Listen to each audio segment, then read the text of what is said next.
인종이나 종교에 관련된 내 친구한테 들은 말인데 자기 얘기인 경우 많죠. 이런 경우는 CNN도 낚시성 기사를 실제로 실습니다. 자살폭탄 테러의 주범으로 찍혀서 테러를 당할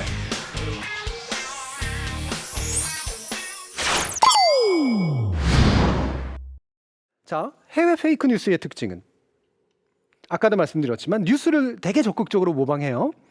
자, 이게 WTOE5 뉴스라고 해서 나오는 실제 웹사이트입니다. 지금은 정지가 됐습니다만 이게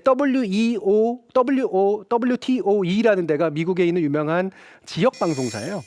거기에 있는 웹사이트를 카피해가지고 만든 그 웹사이트입니다.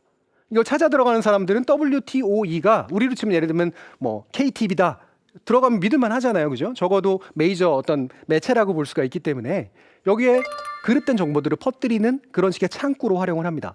이거는 예를 들면 교황이 트럼프를 후보자로서 대통령으로 지지했다라는 헛소문을 퍼뜨린 그런 대표적인 형식입니다. 이게 또 우리나라하고 약간 다른 점이요. 미국이나 유럽 같은 데는 페이크 뉴스가 혐오를 많이 담고 있어요. 혐오는 인종이나 종교에 관련돼 있습니다. 이 복장이 시리크 교도라고 하는 이제 이슬람의 한 종파의 복장인데요. 왼쪽 사진을 보시면 애플의 아이패드를 들고 사진을 찍은 거예요. 자기 셀카를 찍은 겁니다.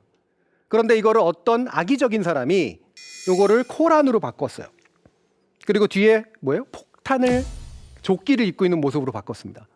그리고 이걸 언제 퍼뜨렸냐? 2015년에 파리에서 자살폭탄 테러가 있었는데 그것의 진범이라고 이걸 퍼뜨린 거예요. 여러분들 이거 자세히 보이지 않으시면 헷갈립니다. 네. 페이크를 아주 정교하게 만들어낸 케이스인데요. 더 문제는 뭐냐면 이 사람은 전혀 관련이 없는 캐나다인이었음에도 불구하고 파리 테러의 주범으로 찍혔고요.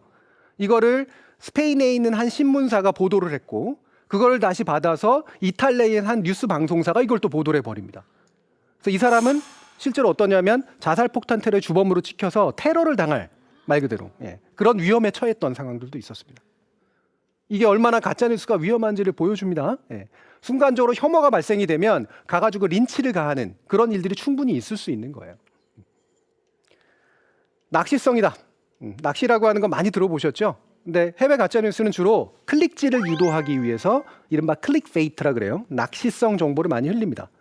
우리도 이제 이런 거 많죠. 예를 들면 뭐 했더니 여중생이 헉 뭐 이러면서 이제 나온다거나 그죠? 무슨 아저씨가 헉 뭐 이러면서 나온다거나 알고 봤더니 드라마에서 나온 내용이었다거나 뭐 이런 것들이죠, 그렇죠? 자, 이걸 하는 이유는 너무나 단순합니다. 클릭질을 유도하기 위해서요. 그런데 여기 오른쪽에 보시면 CNN도 있잖아요. CNN도 낚시성 기사를 실제로 실습니다. 제목으로 클릭질을 유도하는 경우 있습니다. 마지막으로 감성에 호소한다라는 특징이 있습니다. 페이크 뉴스의 특징은 사람들로 하여금 순간적으로 분노를 불러일으키는 그런 특징이 있는데요. 자, 이게 영국의 두 보수당 출신의 총리인데요. 여기 뭐라고 써 있냐면 팩트라고 돼 있죠, 그죠? 도장 꽝 찍혀 있습니다. 이거를 강조하는 것 자체가 뭔가 문제가 있다는 얘기예요. 자기가 사실이라면 왜 여러분들 거짓말할 때 쓰는 거죠? 내 친구한테 들은 말인데, 그죠? 자기 얘기인 경우 많죠, 이런 경우는 그죠? 거짓말이거나 그죠? 실화인데 이런 식의 얘기를 하는 것들은 마치 이것이 진짜인 것처럼 보이려고 하는 그런 액션입니다. 결국 우리가 처음으로 얘기할 것들은 가짜뉴스라고 하는 건 나라마다 좀 유형들이 좀 다르다. 하지만 뭔가 어딘가에 편승해서 자신의 이익을 취하려고 하는 악의성을 담고 있는 거짓말인 경우들이 많다라는 측면들을 일단 함께 알아봤습니다.